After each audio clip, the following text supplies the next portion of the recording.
This whole Cynthia Erivo thing when it comes to her reaction to that wicked fan edit is interesting because at the end of the day, it's not about how she felt. It's about the degree to which she felt the way that she did that's out of touch. Like she's allowed to feel how she feels, right? And especially as a minority Broadway performer myself, I can actually understand the principle of where she's coming from. I can conceptually, especially when you have to fight not only for roles, but also like the opportunity to be considered for quality roles, not just like surface level stereotypical roles that check the boxes for diversity that casting was required to fill. You know what I'm saying?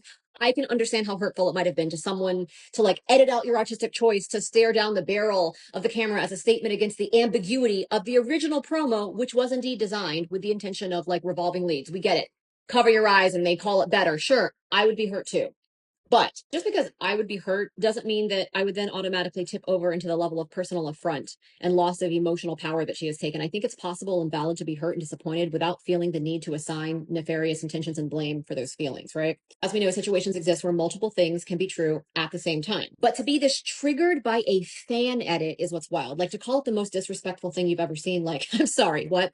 Because in the same way that Cynthia, listen, would never want to be tone police regarding how she felt because that's her emotional truth, you also cannot expect to be a part of something as big as the Wicked franchise, something as personal as the Wicked Broadway show and book to so many, and expect to have authority over the way people engage with and appreciate this show that to a certain extent belongs to everybody because they grew up with it. It's in the cultural zeitgeist. Now listen, if this were the actual movie promo poster and it was a case of Cynthia Erivo knowing her value as Cynthia, the brand of Elphaba, and the studio decided to turn around and release this edit as like a more better, more marketable official promo, then we could have these nuanced conversations, right? Of the continuation of whitewashing Black artists and actors of color and minority when it comes to publicity and even actual representation in the roles, sure, because those are all valid issues, especially when it comes to power dynamics, racism, and actors having autonomous control over their own image. But this is a fan edit and fans are going to fan. And even if I did believe that the artist edited the poster specifically with the intention of like erasing the identity and recognizability of Cynthia herself, it's still a fan edit. And it's a very weird thing to invest that much emotional energy into, especially when it comes to taking something like so personally. Play with me here. Let's say the person who edited the poster did an edit that was obviously to literally erase Cynthia because they openly expressed how much they didn't like her as Elphaba. Even then, at that level of fame, that's going to happen. It happens all the time. People step into roles all the time where the public doesn't agree with the casting and drags the artist through the mud with their criticism.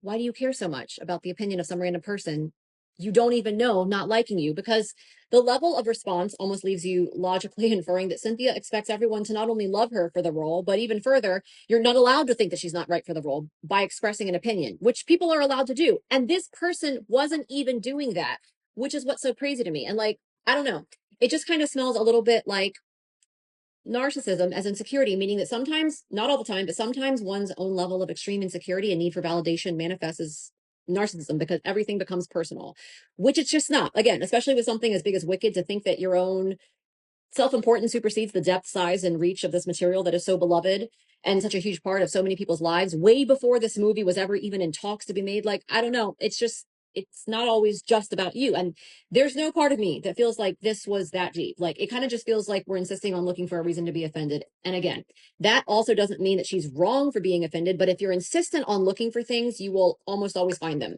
and assign new meaning to things where they might have been neutral. It feels a little entitled and off to be so admittedly hurt and angered by a random fan edit. Again, kind of like when artists who are huge, like Nicki Minaj, invest so much energy in responding to comments like, what? You are a queen. Why are you triggered by trolls? And I don't even think this person was a troll. And it also kind of reminds me of Chris Brown getting enraged by that one guy who was a professional impersonator and attacking them from his place of fame and power. Like, to destroy this poor guy who impersonated him for parties, like calling him pathetic and like find your own career, as if that wasn't the literal definition of flattery. Like, no one actually thinks that that guy is Chris Brown. Like, what is happening? Everyone can still tell that that is Cynthia Erivo in the poster. So he was inspired by you. Literally, what are you so enraged over? Like, to like publicly humiliate this person. Like, there's a disconnect there, and it's the same here, at least in my opinion. And I also don't think that all the issues that Cynthia brings up in her response aren't important issues. I just don't think that they're relative to this specific context.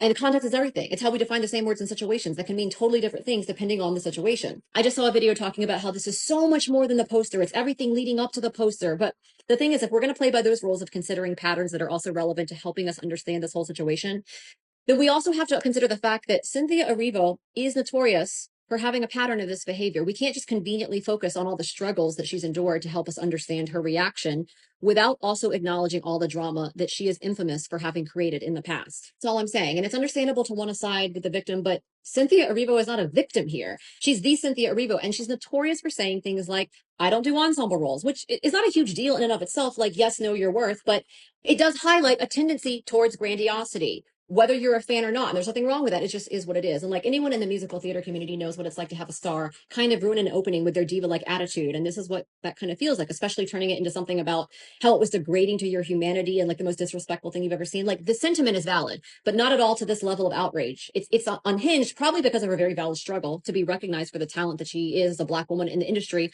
Of course it affects you. So I understand where she's coming from, and I can understand how it could seem deep, but good God, like not that deep. Like, come on. The question isn't, is she wrong for feeling this way? Because how we feel is how we feel.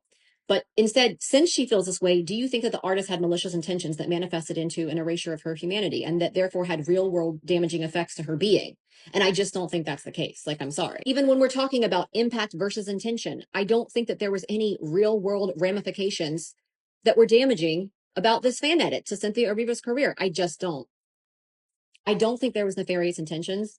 I don't really think there was negative impact other than like the negative publicity that she is bringing upon herself with this out of touch reaction. I also just want to say too, as someone that acknowledges how freakishly talented Cynthia is, we know that the movie poster was supposed to be an homage, not an imitation. But especially with something as big as Wicked, it is still inevitably derivative. It is still an iteration of the show. So to expect, you know, beloved, adoring fans of the show who have cherished this material their entire life to completely separate and amputate any association with original productions from this movie just seems kind of unreasonable. No one thinks the poster is better because you were erased. We can still tell it's you. As a minority myself, who was on Broadway, of course not at Cynthia's level, I do understand the validity of all of her sentiments that she has expressed and that other people have brought up. I just don't think they apply to this specific context.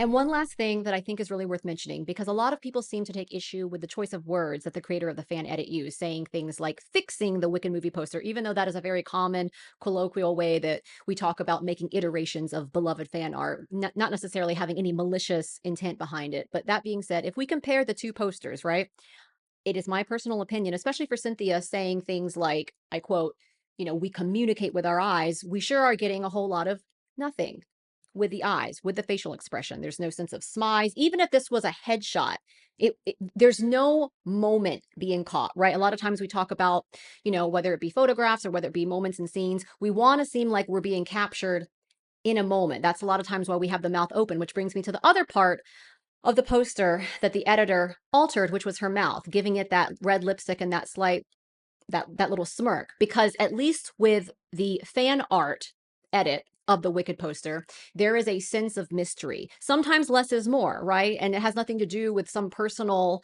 intention to like not like the actor in the poster, right? There is more to the imagination.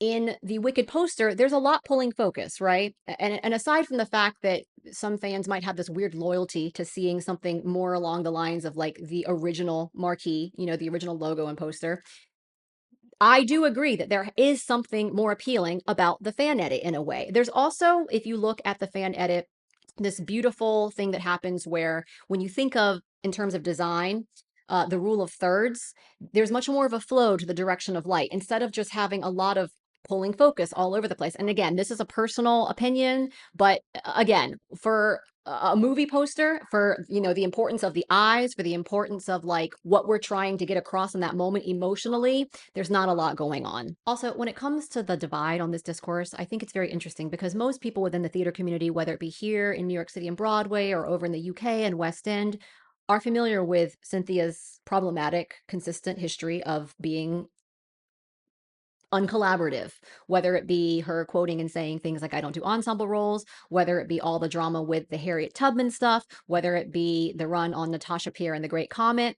Most theater people are familiar, and that context does come into play in this situation. Because indeed, without that context, I myself might even feel differently, but context is important to discerning the truth of a situation. I also think it's worth mentioning that since all this drama happened, Cynthia Erivo herself has come out and made statements saying, she thinks it was probably just a very human moment that she had and that maybe she should have taken that to talk with friends privately. So at the end of the day, divas are going to diva. We wish her the best, and that's probably as deep as it goes. But what do you think?